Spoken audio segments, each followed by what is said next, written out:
कहानी की शुरुआत में ही हम चार दोस्तों को देखते हैं जो कि एयरपोर्ट से किसी को लाने जा रहे थे। और इन चारों दोस्तों के नाम है जिग्नेश, रविंद्रन, संध्या और शालीन।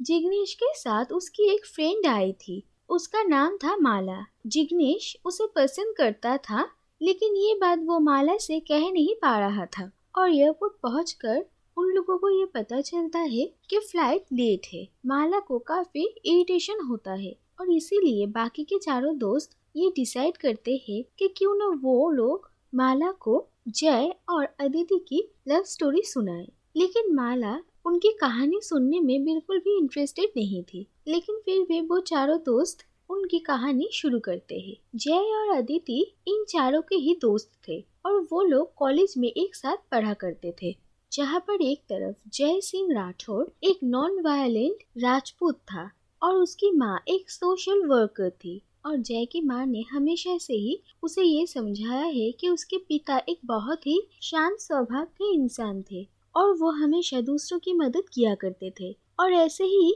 किसी की मदद करते हुए ही उनकी जान चली गई थी। और जय हमेशा अपनी माँ की बात को रखते हुए कभी भी किसी के साथ झगड़ा नहीं करता था और मारपीट से हमेशा दूर रहता था। लेकिन वही दूसरी तरफ अदिति काफी एग्रेसिव और इम्पल्सिव लड़की थी और जय के खिलाफ कोई भी बुरी बात सुनना उसे बिल्कुल भी पसंद नहीं था। इसलिए अगर कोई भी जय के बारे में कुछ भी कहता था तो वो उसके साथ झगड़ा करती थी और उसे बहुत मारती थी। जय और अदिति दोनों ही बहुत ही अच्छे दोस्त थे और वो दोनों हमेशा एक साथ वक्त गुजारते थे। और उन लोगों की ऐसी दोस्ती देखकर उनके बाकी के फ्रेंड्स और उन दोनों के फैमिली को भी यही लगा था कि वो दोनों एक दूसरे से प्यार करते हैं और एक दूसरे से ही शादी करेंगे। इसीलिए जय और अदिति की कॉलेज खत्म होने के बाद एक दिन अदिति के पेरेंट्स जय को घर पे बुलाकर उन लोगों की एंगेजमेंट की बात करते हैं। और ये बात सुनकर जय और अदिति दोनों ही काफी हैरान होते हैं, क्योंकि उन लोगों ने अपने रिश्ते को कभी भी ऐसे नजर से नहीं देखा था और वो दोनों सिर्फ एक दूसरे के अच्छे दोस्त थे। और ये बात वो अदिति के पेरेंट्स को भी समझा देते हैं, क्योंकि अपने अपने बॉयफ्रेंड और गर्लफ्रेंड को लेकर उन दोनों की सोच काफी अलग है। जहाँ पर अदिति को एक माचो हस्बैंड चाहिए जो कि उसके लिए दूसरों से फाइट कर सके, वहीं पर जय को एक स्वीट रोमांटिक गर्लफ्रेंड चाहिए और वो दोनों ही एक दूसरे के पसंद के मुताबिक नहीं है। इसीलिए वो दोनों ये डिसाइड करते हैं कि वो दोनों एक दूसरे के लिए गर्लफ्रेंड और बॉयफ्रेंड ढूंढेंगे। अदिति का एक छोटा भाई था, उसका नाम था अमित और अमित एक बहुत अच्छा पेंटर था। अमित और अदिति कभी बहुत अच्छे दोस्त हुआ करते थे, लेकिन अमित थोड़ा इंट्रोवर्ट था और उसके अदिति के सिवा कोई और दोस्त नहीं था। लेकिन अदिति हमेशा अपने नए दोस्तों के साथ बिजी रहती थी और धीरे धीरे उसका जय के साथ भी अच्छी दोस्ती होने लगती है। इसीलिए अमित से अदिति हमेशा दूर होती गई और इसी बात के लिए अमित जय को बिल्कुल भी पसंद नहीं करता था और वो हमेशा जय के बारे में बुरा भला कहता था और अदिति को भी ये बात बर्दाश्त नहीं होती थी। इसीलिए जब भी अमित जय के बारे में कुछ भी कहता था तो अदिति उससे मारपीट करती थी। उसके बाद एक दिन एक क्लब में जय मेघना नाम की एक लड़की को देखता है और उसे दो लोग डिस्टर्ब कर रहे थे और जय जाकर बड़ी ही चालाकी से मेघना को वहां से बचाकर लेकर आता है।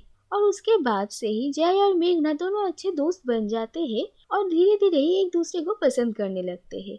और जय को उसका मनपसंद गर्लफ्रेंड मिल गया है, ये देखकर उसके सारे दोस्त खुश होते हैं और अदिति भी। लेकिन धीरे धीरे जय मेघना के साथ ज्यादा इन्वॉल्व होने लगता है और वो उसके साथ ही हमेशा रहने लगता है, जिसके वजह से अदिति को काफी बुरा लगता है और वो जय को मिस करती है। लेकिन ये बात जय और उसके बाकी के दोस्त नहीं देख पाते हैं और धीरे धीरे जय और अदिति की पक्की दोस्ती टूटने लगती है। उसके बाद एक दिन मेघना जय को अपने घर इनवाइट करती है और मेघना जय को अपने पेरेंट्स के बारे में कहती है। वो कहती है कि उसके पेरेंट्स हमेशा एक दूसरे से झगड़ा करते हैं, लेकिन वो दोनों एक दूसरे से बहुत प्यार भी करते हैं और वो दोनों एक दूसरे के बिना नहीं रह सकते। लेकिन उसके बाद जब जय मेघना के घर में डिनर के लिए जाता है तो वहाँ पर जाकर देखता है कि मेघना के फादर एक अल्कोहलिक है और वो अपनी वाइफ से बहुत ही रूडली बात किया करते थे और उन लोगों का झगड़ा कोई नॉर्मल झगड़ा नहीं था। और मेघना के अपने पेरेंट्स को लेकर ओपिनियन देखकर जय हैरान भी होता है, लेकिन वो मेघना से कुछ नहीं कहता है। और मेघना के घर से निकलने में जय को थोड़ा लेट हो जाता है, इसीलिए वो अदिति के सरप्राइज बर्थडे पार्टी मिस कर देता है। और वो रात को अदिति के घर जाकर उसे विश करता है, लेकिन पार्टी में जय के ना आने से अदिति थोड़ा अपसेट थी और इस बात से उन दोनों में झगड़ा हो जाता है और अदिति जय को वहां से चले जाने के लिए कहती है। इसके बाद अदिति अपने पापा के एक फ्रेंड के बेटे सुशांत मोदी से मिलती है और फिर उन दोनों की एंगेजमेंट हो जाती है। अदिति को जैसा हस्बैंड चाहिए था, सुशांत बिल्कुल वैसा ही लड़का था, लेकिन धीरे धीरे अदिति देखती है कि सुशांत एक स्पॉइल्ड प्लेबॉय है। उसके कई सारे गर्लफ्रेंड रह चुके हैं और उन्हीं में से एक लड़की थी रिचा, और रिचा के वजह से सुशांत 2 बार प्रॉब्लम में फंस चुका है। उसके बाद एक दिन अमित पर्सनली सुशांत से बात करता है और ये देखकर अदिति और उसके पेरेंट्स काफी हैरान हो जाते हैं, क्योंकि अमित कभी भी किसी से बात नहीं करता था। लेकिन उससे बात करने के बाद अमित उसके पेरेंट्स के सामने सुशांत की बहुत तारीफ करता है, लेकिन जब वो अदिति से अकेले में बात करता है तो वो उससे कहता है कि सुशांत एक बहुत ही बुरा इंसान है और अदिति को उससे शादी नहीं करना चाहिए। और यहाँ तक कि वो ये भी कहता है कि उसे पता है कि अदिति जय से प्यार करती है और वो अदिति को सुशांत को छोड़ देने के लिए कहता है, लेकिन अदिति ये कहकर इनकार कर देती है कि जय अब किसी और के साथ है। उसके बाद अदिति और जय के फ्रेंड जिग्नेश के बर्थडे पार्टी में अदिति और जय दोनों ही अपने अपने पार्टनर सुशांत और मेघना के साथ आते हैं और फिर अदिति सुशांत को मेघना और जय से मिलवाती है। लेकिन जय और अदिति दोनों ही एक दूसरे के रिलेशनशिप को लेकर काफी अपसेट थे और जय को इतना उदास देखकर मेघना उसे चीयर अप करने की कोशिश करती है, लेकिन जय उस पर चिल्ला देता है और वो उसे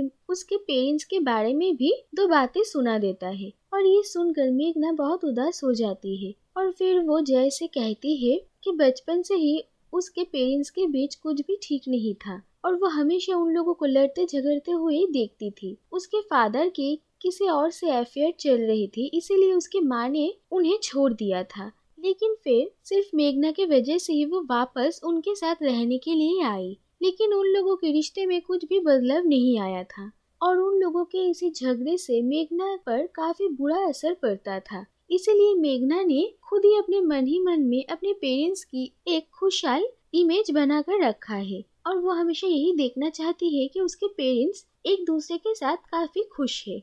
और ये बात सुनकर जय को काफी बुरा लगता है। उसके बाद अगले दिन मेघना जय से मिलने के लिए उसके घर जाती है और वो उससे ये मजाक करती है कि उसे पता है कि जय और अदिति एक दूसरे से प्यार करते हैं, लेकिन जय मेघना से ये कहता है कि ये बात सच है कि वो अदिति से प्यार करता है और ये कहकर वो मेघना से ब्रेकअप कर लेता है और फिर मेघना वहां से चली जाती है। दूसरी तरफ सुशांत अदिति को हमेशा डोमिनेट करता था और वो हमेशा अदिति को अपनी बात मनवाता था। सुशांत को भी रियलाइज होता है कि अदिति जय से प्यार करती है और वो गुस्से में अदिति पर हाथ उठाता है और उसके बाद अदिति सुशांत से अपना एंगेजमेंट तोड़ देती है और वो ये डिसाइड करती है कि अपने आगे की पढ़ाई के लिए वो न्यूयॉर्क चली जाएगी। लेकिन असलियत में वो जय के साथ रहना चाहती थी, लेकिन ये बात वो जय को नहीं कह पाती है।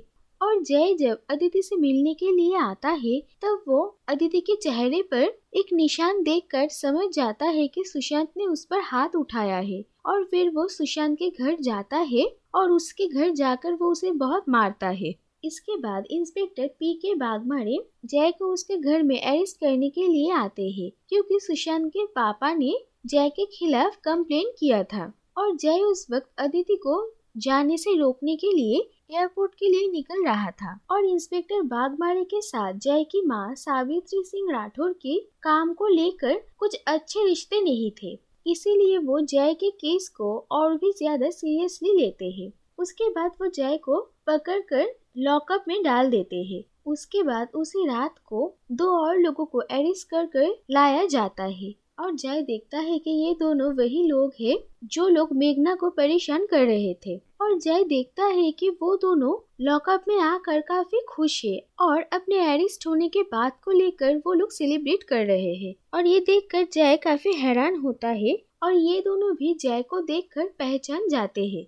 उसके बाद वो दोनों जय को ये कहते हैं कि उनके वंश में एक लड़के को मर्द बनने के लिए 3 शर्तें पूरे करने पड़ते हैं, और वो है किसी आदमी को मारना, अरेस्ट होना और घोड़े पर चढ़ना। और वो लोग रंझोर में रहने वाले हैं और वहाँ पर वो लोग काफी इन्फ्लुएंशियल है और इसी की वजह से वहाँ पर उन लोगों का अरेस्ट होना पॉसिबल नहीं हो रहा था। इसीलिए वो लोग मुंबई आए हैं और मुंबई आकर उन लोगों के एडवेंचर के बारे में वो लोग जय को कहते हैं। और आज जाकर तीनों शर्तों में से एक आखिरी शर्त उन लोगों ने पूरा किया है। उसके बाद वो लोग जय से उसके पिता का नाम सुनते हैं, अमर सिंह राठौर। और ये नाम सुनकर ही वो लोग पहचान जाते हैं कि अमर सिंह राठौर उन्हीं के चाचा है। और फिर वो दोनों अपने नाम बताते हैं, जिससे कि जय भी उन लोगों को पहचान जाता है कि वो लोग उसके ही कजिन से। और बचपन में वो लोग एक दूसरे से अलग हो गए थे। उसके बाद वो दोनों जय को उसके पिता के